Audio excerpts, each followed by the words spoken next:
Mga kwentong kanto. Pag nakita mo mga tropa ko, hanggang dito lang ang mga tropa ko. Hanggang dito ko lang, mga gantenga ko lang. Drama to, drama. Ayun lang, liliit lang nun ha, pero dalawa-dalawa. Tangin na nito sa picture na to. Gago eh. Oh, Hoy, guys! Ba't tumigil? Lahat ng post, gano'n. Ba't tumigil kayo? Tuloy niyo yung kwento niyo. Kasi pag Tapos ngayon, John, pag sa amin kasi John. kunyari napupis ka ng gano'n, syempre. Syempre, kasi ang mga plano namin But she's getting to be afraid of even when the night changes.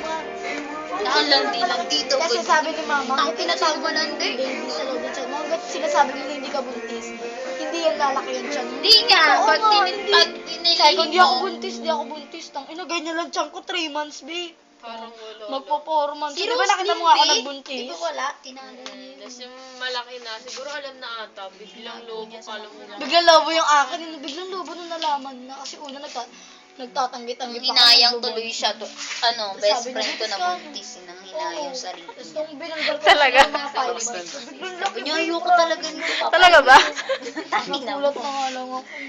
Mas ka nga sa akin to. Ano ba yun, no? Ito yun, no? Nagsasalita ka rin. Anak-anak. Ito po ang session ng interview.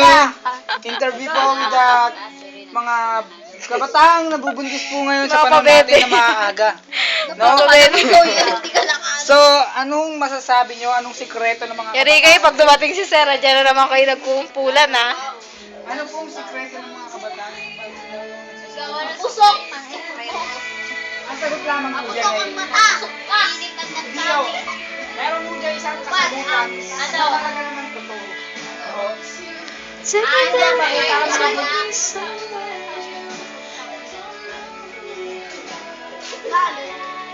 Ano?